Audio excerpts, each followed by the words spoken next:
الحمدللہ، تمام تعریفیں خاص اللہ کے لیے ہیں۔ کیوں اللہ کے لیے ساری تعریفیں ہیں؟ تعریفیں اور شکریہ تو اس آدمی کا ہونا چاہیے جس میں کوئی کمال تو ہو۔ رب نے ہمارے ساتھ کیا کمال کیا؟ فرمایا رب العالمین، وہ سارے کائنات کا پالنے والا جو ہے، اور پالنے میں اتنا بڑا کمال ہے کہ اللہ کیسا پالنے والا ہے؟ ویسے تو والد بھی پالنے والا ہے، ہمیں ماں دودھ پلاتی ہے، پالنے والی ہے۔ ہم پالنے والے ہیں، وہ گایوں کو چارہ ڈالتے ہیں، ہم اس کے پالنے والے ہیں، پانی پلاتے ہیں، اپنے بیٹوں کو انجیکشن لگواتے ہیں۔ اللہ کیسا پالنے والا ہے؟ وہ ایسا پالنے والا ہے کہ اس نے وہ پالنے کی چیزیں بھی پیدا کی۔ وہ کسی کو اگر پانی پلاتا ہے تو پانی پیدا کرنے والا بھی اللہ ہے۔ غلہ کھلایا گیا تو غلے کا پیدا کرنے والا بھی وہ ہے، اور غلے کے لیے کھیت بھی اسی نے پیدا کیا، غلے کی نشوونما بھی وہ کرتا ہے۔ بیٹے کو پیدا کیا تو تمہارے تھنوں کے اندر اس کے لیے دودھ بھی پیدا کرنے والا اللہ ہے۔ تو کامل رب صرف وہی ایک ہے۔ تو لہٰذا اگر آپ شکریہ ادا کرتے ہیں تو اس کا کیوں نہیں کرتے؟ اگر آپ حمد اور تعریف اور بڑائی بیان کرتے ہیں تو اس کی کیوں نہیں کرتے؟ تو پہلی آیت سے آپ لوگوں کو یہ معلوم ہوا کہ کسی مولوی کی تعریف مت کرو، پیروں کی تعریفیں مت کرو، بزرگوں کی تعریفیں مت کرو۔ جتنی کتابیں لکھی ہوئی ہیں اور میں بزرگوں کی تعریفیں ہوئی ہیں تو سمجھ لو کہ یہ لوگ اللہ کے مقابلے میں کسی مخلوق کی تعریف کر رہے ہیں۔ لہٰذا ہمیں مخلوق کی تعریف سے کوئی سروکار نہیں، ہم الحمدللہ پڑھنے والے ہیں۔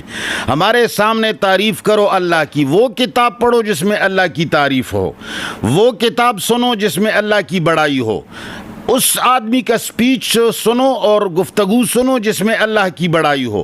اگر مخلوق کی بڑائی بیان کرتا ہے، خدا کرے انبیاء کیوں نہ ہو، انبیاء کی بڑائی کا بھی رب العالمین نے اجازت نہیں دی کہ تم عزیر کو اتنا چھڑاؤ، تم عیسیٰ کو اتنا چھڑاؤ، جس طرح کہ آج کل محمد مصطفیٰ صلی اللہ علیہ وسلم کو چھڑایا گیا ہے۔ حدیث مبارک میں آیا ہے، لا تطرونی کما اطرت الیہود والنصارى انبیاءہم، میرے محمد نے فرمایا مجھے مت چڑھاؤ، مجھے مت بڑھاؤ اتنا جتنا کہ یہود و نصارہ نے اپنے انبیاء کو بڑھایا تھا۔ مگر بدقسمتی سے مسلمانوں نے محمد مصطفیٰ کے اس فرمان کو پیروں تلے روند ڈالا، اور محمد مصطفیٰ کو وہ مرتبہ دیا کہ ہم کسی ممبر و محراب کے مالک سے جب رسول اللہ کی تعریف سنتے ہیں تو ہمیں شبہ ہوتا ہے، اگر شروع سے ہم بیٹھے ہوئے نہیں ہوتے اور شروع سے رسول اللہ کا نام سنا ہوا اگر ہمیں نہ ہو تو ہمیں شک پڑتا ہے کہ یہ خدا کی تعریف کر رہا ہے۔ جب ہم رسول اللہ کی بڑائی ان سے سنتے ہیں تو ہمیں گمان ہو جاتا ہے کہ یہ اللہ کی بڑائی بیان کر رہا ہے۔ تو مسلمانوں، اللہ تعالیٰ نے پہلی آیت کے اندر ہمیں سمجھایا۔ یہ میں نہیں کہوں گا کہ ہماری اوپر پابندی لگائی، پابندی جانوروں پہ لگائی جاتی ہے۔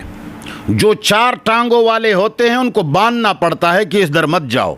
انسانوں کو سمجھایا جاتا ہے۔ تو میرے رب نے ہمیں سمجھایا کہ شکر کا سزاوار بھی صرف اللہ ہے، حمد اور تعریف کا سزاوار بھی صرف اللہ ہے۔